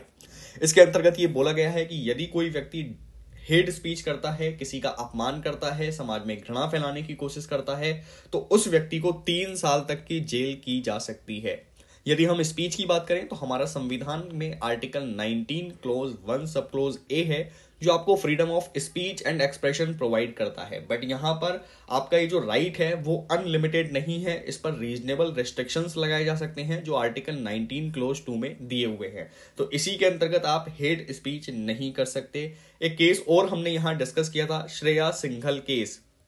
अब इस केस में ये बोला गया था कि जो आईटी सेक्शन है उसकी धारा 66A अनकॉन्स्टिट्यूशनल है, जिसमें ये बोला गया है कि यदि आप कम्युनिकेशन डिवाइसेस के माध्यम से सरकार के विरुद्ध कुछ लिखने का प्रयास करेंगे, आप उनका अपमान करने की कोशिश करेंगे, उनको क्रिटिसाइज करेंगे, तो ऐसी कंडीशन में आपकी स्पीच को हेट स्पीच कंसीडर किया जाएगा और आपको सजा दी जाएगी। तो इसको अनकॉन्स्टिट्यूशनल डिक्लेयर कर दिया गया है ऑनरेबल सुप्रीम कोर्ट के द्वारा। तो ये आपका मैटर था हेट स्पीच। सेकेंड हमने डिस्कस किया था सेडिशन लॉ के बारे में। सेडिशन लॉ के बारे में हमने सबसे पहले ये देखा था कि इसको ड्राफ्ट करने का जो काम किया था वो थॉमस मैकाले ने किया था 1837 में, लेकिन इसको कानून में शामिल किया जेम्स स्टीफन ने। 1870 में इन्होंने आईपीसी के अंदर एक न्यू अमेंडमेंट इंट्रोड्यूस करके सेक्शन 124A को रखा था और उसी से हमारे देश में भी सेडिशन लॉ चालू हुआ। पनिशमेंट की बात करें तो इसकी पनिशमेंट बहुत ज्यादा खतरनाक होती है। यहाँ किसी व्यक्ति को 3 साल से लेकर लाइफ टाइम तक की जेल की जा सकती है। उसके बाद गवर्नमेंट जॉब से यहाँ बैन कर दिया जाता है, व्यक्ति को बिना पासपोर्ट के रहना पड़ता है। और जब भी कोर्ट के द्वारा बुलाया जाएगा, यहाँ पर कोर्ट है, जब भी कोर्ट के द्वारा बुलाया जाएगा time as and when required, तो जब भी कोर्ट बुलाएगा आपको कोर्ट में प्रस्तुत होना होगा। ये आपका जो है सेडिशन लॉ के अंतर्गत बोला गया है। देन उसके बाद 2 केसेस हैं जो काफी ज्यादा इंपॉर्टेंट हैं जब भी आप सेडिशन लॉ की बात करेंगे। तो Kedarnath Singh versus state of Bihar case का रेफरेंस देंगे, 1962 में ये हुआ था। और इसमें बोला गया था कि यदि कोई व्यक्ति कोई भी टिप्पणी करता है जिससे पब्लिक ऑर्डर डिस्टर्ब नहीं हो रहा है तो उस व्यक्ति के अगेंस्ट कोई भी पीनल एक्शन नहीं लिया जाएगा। सेकंड केस है Balwant Singh versus state of Punjab 1995 case. यहां पर बोला गया कि केवल स्लोगन देने से ही किसी व्यक्ति को सेडिशन के अंतर्गत नहीं लाया जाएगा। तो केवल स्लोगन देना जो है आपकी हेट स्पीच के अंतर्गत नहीं आता है। ये इस केस का जो है कंक्लूजन है। नेक्स्ट हमने डिस्कस किए थे फॉरेनर्स के राइट्स। तो इसमें हमने बहुत सारे आर्टिकल्स डिस्कस किए थे, आर्टिकल 14, 20, 21, 21A, 22, 3, 4, 5, 6, 7, 8। ठीक है। अब यदि आप इंडियन सिटीजन्स के देखें तो ये ऐसे राइट्स हैं जो केवल इंडियन सिटीजन्स को ही प्रोवाइड किए गए हैं, जैसे आर्टिकल 15, 16, 19, 29 एंड 30। इसके अलावा जो बाकी राइट्स है फंडामेंटल राइट के अंतर्गत वो ना सिर्फ सिटीजन्स को प्रोवाइड किए गए हैं बल्कि फॉरेनर्स को भी प्रोवाइड किए गए हैं। अब यहां मैं डिटेल में तो डिस्कस नहीं करूंगा आप लोगों के साथ। आर्टिकल 14 में आप जानते हैं कि विधि के समक्ष समता दी गई है, मतलब सभी लोग कानून के बराबर होंगे। आर्टिकल 20 में आपको कन्विक्शन में सहायता दी गई है कि यदि आपको अपराधी ठहराया जा रहा है तो आप किस तरीके से अपना बचाव कर सकते हैं। इसमें राइट टू लाइफ की बात हुई है एंड पर्सनल लिबर्टी की भी बात हुई है। 21A में आपका राइट टू एजुकेशन है। उसके बाद 22 में गिरफ्तार होने से संरक्षण किया गया है। 23 में जो आपका ह्यूमन ट्रैफिकिंग है उन सबको प्रोहिबिट करता है। 24 में आपके बच्चों को अगर कहीं पर कारोबार में लगाया जा रहा है तो उनको यहाँ मना किया गया है। आर्टिकल 25 में धर्म की स्वतंत्रता है। 26 में आपको अपने रिलीजियस अफेयर्स को कंडक्ट करने का राइट होता है, उसको मैनेज करने का राइट होता है। आर्टिकल 27 में बोला गया है कि आप ऐसा कोई टैक्स पे नहीं करेंगे जो कि किसी एक पर्टिकुलर धर्म की उन्नति करता हो। आर्टिकल 28 में बोला गया है कि ऐसा कोई भी रिलीजियस इंस्ट्रक्शन नहीं दिया जाएगा गवर्नमेंट के कॉलेजेस में जो कि किसी एक पर्टिकुलर धर्म से संबंधित होगा। ओके, तो ये हो गया आपका फॉरेनर्स के फंडामेंटल राइट जो भी हमने डिस्कस किए थे। नेक्स्ट हमने डिस्कस किया था पब्लिक ऑर्डर। अब सर पब्लिक ऑर्डर क्या होता है? पब्लिक ऑर्डर को मैंने बताया था जनरली पब्लिक पीस से रिलेटेड माना जाता है, समाज में शांति व्यवस्था से रिलेटेड माना जाता है। और अगर कोई व्यक्ति शांति व्यवस्था को खराब करने की कोशिश करता है, पब्लिक ऑर्डर को खराब करने की कोशिश करता है, तो ऐसे में उस व्यक्ति का article 19 clause 1 sub clause A प्रतिबंधित हो सकता है और साथ में आर्टिकल 25 भी प्रतिबंधित हो सकता है। सो इसकी बात तो हमने करी ली है स्पीच एंड एक्सप्रेशन। तो स्पीच एंड एक्सप्रेशन पर एक प्रतिबंध पब्लिक ऑर्डर के आधार पर हम लगा सकते हैं। ऐसे ही आपकी जो धर्म की स्वतंत्रता है उस पर भी पब्लिक ऑर्डर के आधार पर रिस्ट्रिक्शंस लगाए जा सकते हैं। अब ये पब्लिक ऑर्डर कौन से लिस्ट में आता है? तो ये स्टेट का सब्जेक्ट है, इसको ध्यान रखिएगा। तो पुलिस और पब्लिक ऑर्डर दोनों ही स्टेट के अंतर्गत आते हैं, बट यूनियन गवर्नमेंट को ये रेस्पॉन्सिबिलिटी दी गई है कि वो भी राज्यों को सहायता करे, उनको कुछ अनुदान प्रोवाइड कराए, ठीक है, फाइनेंशियल असिस्टेंट प्रोवाइड कराए। नेक्स्ट, कर्नाटका हाई कोर्ट का एक डिसीजन आया था हिजाब मैटर पर लेकर। तो उन्होंने ये बोला कि हिजाब को पहनना एक एसेंशियल रिलीजियस प्रैक्टिस के अंतर्गत नहीं आता है। सो यदि कोई व्यक्ति स्कूल यूनिफॉर्म का पालन कर रहा है तो ये उसके आर्टिकल 19 का वायलेशन नहीं है, फ्रीडम ऑफ स्पीच का वायलेशन नहीं है, और ना ही ये उसकी राइट टू प्राइवेसी का वायलेशन है आर्टिकल 21 के अंतर्गत। एक केस आप यहां ध्यान रखेंगे, सिरूर मठ केस बहुत ही इंपॉर्टेंट केस है, 1954 में आया था। डॉक्ट्रिन ऑफ एसेंशियलिटी यहां बताई गई जो आर्टिकल 25 में अप्लाई होती है। ठीक है, तो ये आपका पब्लिक ऑर्डर से संबंधित मैटर था। उसके बाद हमने नेक्स्ट डिस्कस किया था प्रिवेंटिव डिटेंशन। तो प्रिवेंटिव डिटेंशन में हमने ये देखा एनसीआरबी की एक रिपोर्ट आई है जिसमें ये बताया गया है कि प्रिवेंटिव डिटेंशन के मामले 2020 की तुलना में 2021 में कितने परसेंट बढ़ गए हैं, 23% बढ़ गए हैं, और लगभग 1.1 लाख से ज्यादा लोगों को प्रिवेंटिव डिटेंशन के अंतर्गत रखा गया है। आर्टिकल 22 प्रिवेंटिव डिटेंशन की बात करता है। प्रिवेंटिव डिटेंशन का मतलब होता है किसी व्यक्ति को बिना क्राइम किए अरेस्ट कर लेना। इसके लिए आपको मजिस्ट्रेट की परमिशन की रिक्वायरमेंट नहीं होती है और ना ही इसके लिए वारंट की आवश्यकता होती है। इसके अलावा एक होता है प्यूनिटिव डिटेंशन। प्यूनिटिव डिटेंशन का मतलब होता है किसी व्यक्ति ने क्राइम कर दिया है, उसको सजा मिल गई है, तो उसको जो कैदी बनाया जाएगा वो प्रिवेंटिव डिटेंशन कहलाएगा। हमारे पास बहुत सारे कानून हैं जो प्रिवेंटिव डिटेंशन का आधार प्रस्तुत करते हैं, जैसे मीजा एक्ट हो गया, पोटा एक्ट हो गया, यूएपीए हो गया, सीआरपीसी हो गया। तो बहुत सारे कानून के अंतर्गत आप किसी व्यक्ति को प्रिवेंटिव डिटेंशन में रख सकते हैं। नेक्स्ट टॉपिक हमने डिस्कस किया था right to privacy. Right to privacy बहुत ही इंपॉर्टेंट एंड लैंडमार्क जजमेंट है जो कि ऑनरेबल सुप्रीम कोर्ट के द्वारा दिया गया था 2017 में, और केस का नाम है KS Puttaswamy versus union of India case. Right to privacy article 21 के अंतर्गत आता है जो हमारे संविधान के पार्ट 3 में रखा गया है। इसके अलावा एक चीज मैंने आपको बताई थी कि यदि आपसे पूछा जाए राइट टू चूज ये कहां पर आता है तो आर्टिकल 19 में आता है, और इसका रेफरेंस आप ले सकते हैं नोटा जजमेंट। तो नोटा जजमेंट जो है ऑनरेबल सुप्रीम कोर्ट के द्वारा दिया गया था, और वहां ये बोला गया था कि चुनाव में किसी भी विकल्प को ना चुनने का अधिकार भी आपका फंडामेंटल राइट है अंडर आर्टिकल 19। ठीक है। नेक्स्ट, यदि रेस्ट्रिक्शंस की बात करें तो आप किसी व्यक्ति की प्राइवेसी को मनमाने तरीके से रिस्ट्रिक्ट नहीं कर सकते। आपको 3 मैंडेट फॉलो करने होते हैं जब भी आप किसी की प्राइवेसी को रिस्ट्रिक्ट करते हैं। पहला है यहां पर लेजिस्लेटिव मैंडेट होना चाहिए, मतलब एक पूरा कानून होना चाहिए यदि आप प्राइवेसी को रिस्ट्रिक्ट करना चाहते हैं तो। बिना कानून के आप किसी की प्राइवेसी को रिस्ट्रिक्ट नहीं कर सकते। उसके बाद स्टेट का लेजिटिमेट पर्पस होना चाहिए, मनमाने तरीके से स्टेट कानून बनाकर किसी व्यक्ति की प्राइवेसी का वायलेशन नहीं कर सकता। उसके बाद थर्ड है प्रोपोर्शनेट, मतलब जो आपके ऑब्जेक्टिव हैं और व्यक्ति की प्राइवेसी है उन दोनों के बीच में एक बैलेंस बनाया जाना चाहिए। आप किसी व्यक्ति को कानून के माध्यम से उसकी प्राइवेसी को अनलिमिटेड जो है हद तक रिस्ट्रिक्ट नहीं कर सकते। नेक्स्ट हमने देखा था राइट टू प्राइवेसी के अंतर्गत बहुत सारे अदर राइट्स भी आते हैं, जैसे right to relax, right to bodily autonomy. ठीक है, तो ये सारी चीजें आ जाती हैं। इसमें हमने कंपटीशन कमीशन ऑफ इंडिया की भी बात की थी जो एक स्टैट्यूटरी बॉडी है मिनिस्ट्री ऑफ कॉर्पोरेट अफेयर्स के अंतर्गत, ये भी आपको ध्यान में रखना है। नेक्स्ट टॉपिक हमने डिस्कस किया था right to protest. Right to protest हमारे संविधान में साफ साफ नहीं लिखा हुआ है। पूरे फंडामेंटल राइट में आप देखेंगे प्रोटेस्ट वर्ड का यूज कहीं नहीं हुआ है। सो ये निकलकर कहां से आता है तो ये आपके freedom of speech and expression से निकलकर आता है जो आर्टिकल 19 क्लोज 1 सब क्लोज ए में दिया है। इसमें 2 केसेस इंपॉर्टेंट है। एक तो शाहीन बाग प्रोटेस्ट है 2019 का, इसमें ऑनरेबल सुप्रीम कोर्ट के द्वारा बोला गया था कि पीसफुल प्रोटेस्ट का राइट लोगों का फंडामेंटल राइट होगा, सिटीजन्स का फंडामेंटल राइट होगा। दूसरा केस था मजदूर किसान शक्ति संगठन केस 2018। यहां पर ऑनरेबल सुप्रीम कोर्ट के द्वारा बैलेंस बनाने का प्रयास किया गया लोकल रेजिडेंट एंड प्रोटेस्टर्स के बीच में, और पुलिस को यह डायरेक्शन भी दी गई थी कि आप प्रोटेस्टर्स को एक पब्लिक प्लेस अलोकेट करें और बाकी जो रेजिडेंट वहां पर रह रहे हैं उनकी भी आवागमन की स्वतंत्रता को बहाल करने की कोशिश करें। तो ये आपके राइट टू प्रोटेस्ट के अंतर्गत सारे केसेस हो गए। नेक्स्ट हमने डिस्कस किया था डिफॉल्ट बेल या फिर स्टैट्यूटरी बेल।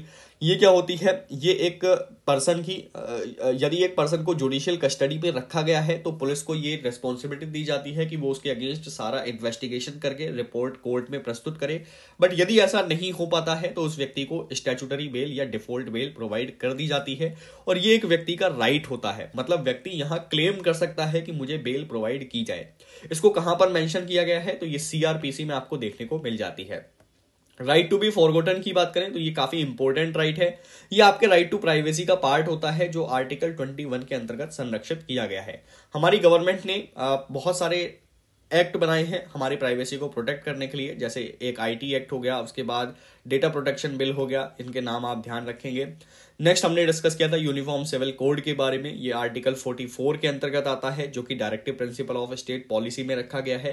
ये एक लिबरल प्रिंसिपल होता है, इसको भी आप ध्यान रखेंगे। और गोवा देश का पहला ऐसा राज्य था जिसने यूनिफॉर्म सिविल कोड को अपने राज्य में लागू किया। तो ये सारा हमारा डिस्कशन था इस लेक्चर का। इसके बाद इस लेक्चर में कुछ भी डिस्कस करने के लिए अब नहीं रह जाता है। सो मिलते हैं हम लोग एक न्यू लेक्चर में न्यू टॉपिक्स के साथ। जुड़े रहिए आप सभी ओनली आईएएस पर। Thank you so much.